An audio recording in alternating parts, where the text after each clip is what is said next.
Hey guys, thanks for joining me. If you're here, you may have heard the podcast that I did with Dr. Michelle Choi on anger, rage, and resentment. If you did not, it's definitely worth checking out. She is at Dr. Lost or Found. That's the name of her podcast. I've been lucky enough to be a guest 2 times and we have a lot of fun together, so it's a good one.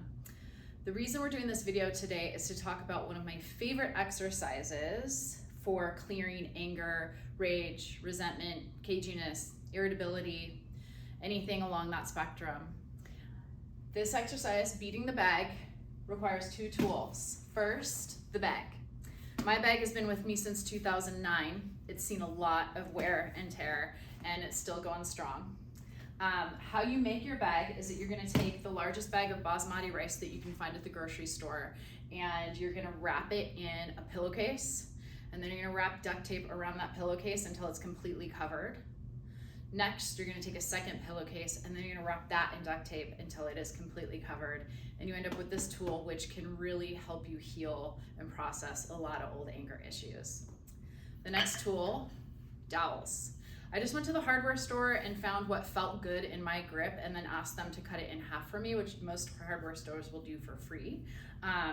And there you have it. You can wrap them with either just duct tape or something softer and more cushiony. You could also wear gloves. I don't mind having some calluses, and I've even gotten a couple blisters, but that's okay with me. So mine are still just, rugged. So for the activity, this is a really effective way to clear emotions because we're doing a meditation and we're also doing a movement in combination. And one of the reasons I love Qigong exercises so much is because you have that combination, and it's really powerful for clearing old stuff, whether it's energetic cords or triggers or patterns or traumas, whatever you want to call it, from the system on a physical, energetic, and spiritual level all at once by doing the physical movement with the meditations, the sounds. So it's just a really beautiful way to do the work, if you will. So to get into position to do our exercise, we're going to put our feet a little wider than hip distance apart as though we're going to do some squats, and we're going to bend our knees first and foremost. Bending the knees helps cushion our spine so that when we're hitting the bag, our spine is not taking the brunt of that impact. So knees bent, and then we're going to make sure that our tailbone's tucked under, shoulders are back and down and relaxed, and our chin is tucked. We're gonna feel like there's a silver cord coming straight from the heavens down through the top of our head and deep down into the earth, and we're just kind of suspended there.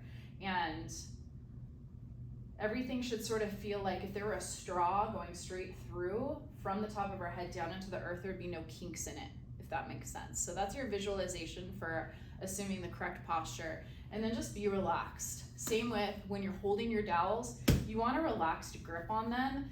You want to kind of feel that reverberation from the hitting all the way down into your feet.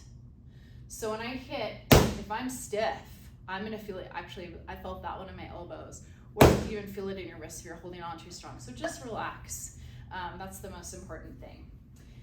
Now, when we start out, we're gonna say a healing sound, which is ha, H-A, ha. And that's gonna fire up the heart energy and get the heart going and warm, and it's almost like our warm-up to doing the anger and resentment work.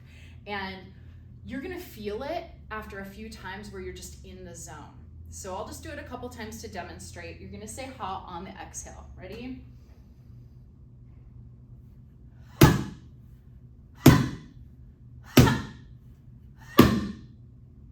When you get in the zone, it's gonna feel like you're warmed up. There's definitely heat sensation that's there.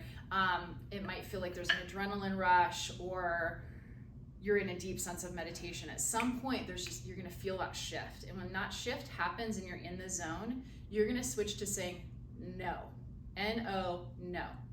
Often when we're angry, it's because someone has overstepped our boundaries. We've already said no and made it clear that that's a boundary, and someone came right on over it anyway. And the only natural response is to have some anger and resentment in those situations. So by saying no, we're firing up the liver. And the liver organ is the organ that attends to anger, rage, and resentment. The virtue of the liver organ is compassion.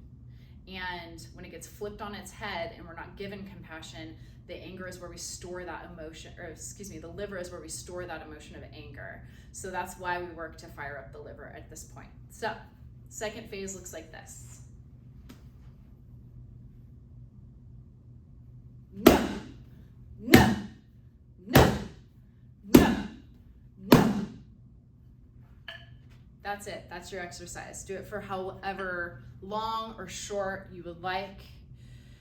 After doing this exercise and firing up the liver, make sure you have some space to just relax, calm down, do some self-care, take a walk, get a reset before you're, say, dealing with your 3 kids at home, or, you know, going on a date, that kind of thing. Just give yourself a little bit of space for things to calm down and for the dust to settle.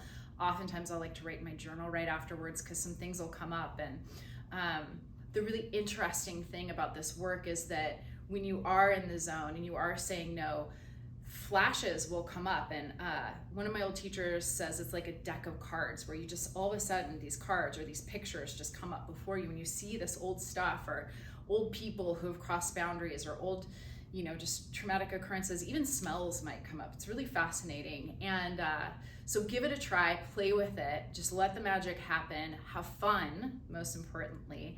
And the only caution I would say is that, as I just demonstrated, I'm hitting a blunt object and screaming no, saying no, but it's loud. And so maybe put some music on if you have, you know, people who live in close proximity, you know, you're in an apartment building, your neighbors are close by and they might hear it, just so that people don't have the wrong idea.